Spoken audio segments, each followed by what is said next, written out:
monté l'association Optimiste, qui est une association qui accompagne par le défi sportif les adultes qui souffrent d'une maladie. Voilà, on les accompagne à se lancer un défi sportif pour mieux vivre leur maladie.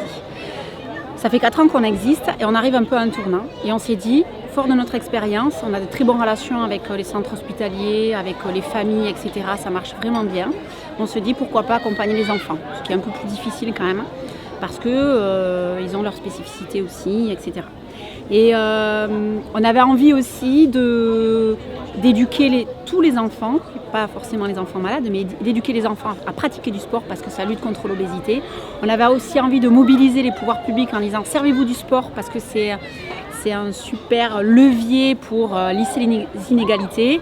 Et voilà, on avait aussi envie d'inspirer, nous, en tant que sportifs de haut niveau, pour que tous les gens se disent si elles l'ont fait, pourquoi pas moi.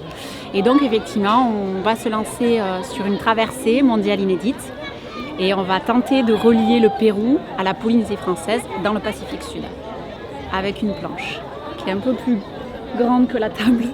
Ouais. Et une planche... Même principe que lors de la Même principe que les traversées, donc on serait à peu près 4 rameuses et on va se relayer, sachant que la particularité c'est que là, il n'y a pas 4830 km comme l'Atlantique Nord, c'est 8000 km. Donc c'est beaucoup plus long. C'est pas la même faune. C'est pas la même faune, exactement.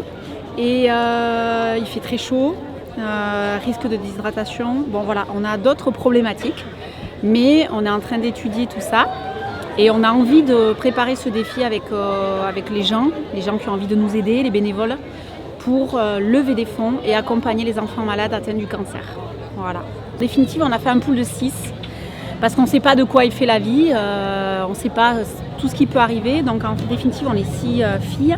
Donc on a Alexandra Lux qui était déjà sur les 2 dernières traversées. On a Itziar Abascal qui était sur le Cap Horn. On a Emmanuel Becheron qui rentre dans l'équipe, qui est championne du monde de sauvetage. Et on a nos 2 petites cadettes, Margot Calvé et Marie Goyenech, qui sont des très bonnes sportives, toutes jeunes. Et donc il y a un mélange aussi de générations et on a envie de leur transmettre aussi le flambeau.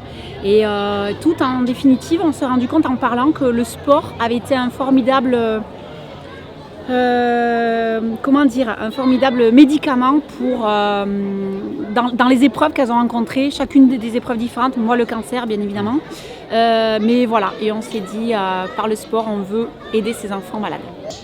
Les enfoirés chantent, nous on rame, donc c'est notre mode d'expression et c'est la manière probablement qu'on a de nous exprimer et c'est un gros challenge.